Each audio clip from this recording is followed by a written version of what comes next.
Halo guys, kali ini aku mau ngajak temenku namanya Aisyah, halo. Sekarang Miss Aisyah kuliah di mana? Di University of Malaya, Malaysia. Oh, di Malaysia. Udah semester? Sekarang sebenarnya semester 3, tapi beberapa kali ambil cuti, jadi ini sebenarnya tahun ketiga. Tahun ketiga. Oh, semester 3 berarti ya? Semester 3 aktifnya. Miss Aisyah jurusannya apa? Jurusan Master of Development Studies. Kalau di Indonesia kayak studi pengembangan. Oke, studi pengembangan. Waktu S1 jurusannya? Ilmu komunikasi. Oh, beda ya? Beda, tapi masih ada kaitannya. Kayak kita belajar tentang perilaku manusia, lebih ke psikolog, membahas tentang gender, dan pengembangan manusia gitu sih, kayak sosiologi. Itu di kuliah S1 atau di S2-nya? Itu S2. Oh, itu S2. Tapi masih bisa lah relate sama S1 kayak Oh, gitu. masih berkaitan ya mata Iya, kuliahnya. Oke. Kemarin alasan kenapa ngambil di Universitas Malaysia dan kenapa juga milih jurusan Development development? Studies. Sebenarnya itu ceritanya nggak ngambil di Malaysia ya. Saya pernah nyoba di beberapa negara dan itu scholarship. Tapi setelah pertimbangan lagi kayaknya saya nggak suka terikat gitu. Jadinya saya memilih untuk self funding. Dan saya tahu kondisi finansial saya seperti apa, jadinya saya pilih yang masih terjangkau dengan rupiah di Indonesia. Jadi jawabannya pilih ke Malaysia. Selain itu, University Malaya itu punya ranking yang bagus di dunia. Dia kayak nomor 65 dunia kayak gitu. Jadi oke lah dicoba gitu Malaysia. Tadi Miss Aisyah sempat nyebutin keterima di beberapa negara. Itu negara apa aja kalau masih ingat? Australia itu sempat dapat LOA, sama di Zhejiang University itu di China dan udah dapat partial scholarship. Tapi pas mau berangkat nggak diizinin sama orang tua, jadi ya nggak jadi berangkat ke Cina sama di Australia. Di Australia itu memang dapat beasiswanya atau kampusnya? Itu gimana? Cuman kampusnya di Deakin University. Oh, jadi keterima di kampusnya dengan Jurusan itu Master of Communication Science. Oh, sama kayak S1-nya ya. Oke. Kalau misalkan yang di Cina itu? Di Cina sama komunikasi juga. Komunikasi. Oh, berarti Master of relate. Komunikasi lah. Oke. Nah, ini kan berarti ada 3 ya, 3 negara yang Miss Aisyah coba, tapi yang keterima 3-tiganya juga. Dan kenapa nih di Malaysia ini jurusannya berbeda sendiri, kenapa? Oh, jadi cerita awalnya saya daftar yang pertama kali di University of Malaya itu jurusannya komunikasi, tapi waktu itu ditolak sama University Malaya karena saya daftarnya pakai TOEFL. Sedangkan ternyata di Malaysia itu udah nggak nerima TOEFL, dia nerimanya IELTS. Kemudian saya tes lagi IELTS, baru bisa diterima di Development Studies. Jadi setelah saya lihat mata kuliahnya oke, ya udah aku daftar aja dan ternyata diterima. Itu kan sebenarnya udah diterima, tapi ada permasalahan di administrasinya berarti ya? Di administrasi. Itu kita nggak bisa nyusul ya administrasinya, ntar kita nyusul, kita kasih hasil IELTS kita gitu? Nggak bisa. Pokoknya sebenarnya masuk di Malaysia itu mudah, gampang, karena yang penting kita harus sama dengan requirement yang mereka mau. Jadi kayak IELTS harus 6,5. Nggak mau tahu harus, kalau kita bandingkan dengan daftar di Indonesia gitu. Di Indonesia kita harus tes akademik dan lain-lain gitu. Kalau di Malaysia nggak, dia cuman butuh personal statement, terus tujuan kita mau kuliah di sana apa, plan ke depan seperti apa, nilai bahasa Inggris kita berapa, sesuai yang dia minta. Udah kita keterima aja gitu. Sama interview tuh kayak yang cuman formalitas aja gitu.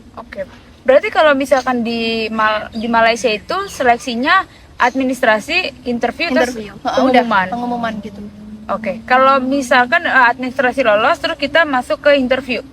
Tapi ada nggak sih kalau misalkan dari administrasinya itu yang nggak keterima untuk lanjut gitu? Itu saya tadi, karena saya kurang update gitu. Mereka di website bilang TOEFL menerima 550. Waktu itu aku daftarnya pakai TOEFL 550. Ternyata info terbaru itu harus pakai IELTS.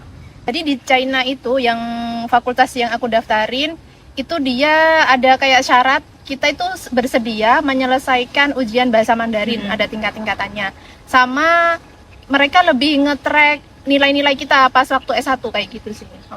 Kalau misalkan di Cina itu harus pakai bahasa Mandarin, tapi dia perlu TOEFL nggak? Atau IELTS juga? Ya perlu.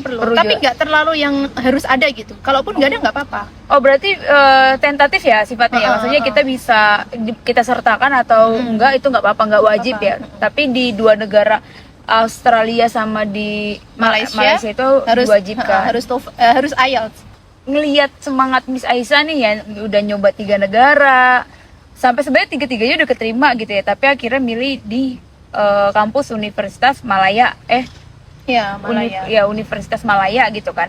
Itu Miss rencana kedepannya itu apa yang mau dilakukan? Kenapa milih fakultas itu? Kenapa milih jurusan itu? Rencana planning kedepannya apa? Kalau sebenarnya dari niat awal itu karena ini aja sih, alasan yang simpel, karena dekat dengan Indonesia. Dekat dengan Indonesia, dan karena saya self funding, jadi kayak yaudah Malaysia aja. Kalau ke China itu kan masih bisa dijangkau, tapi agak susah di segi bahasa.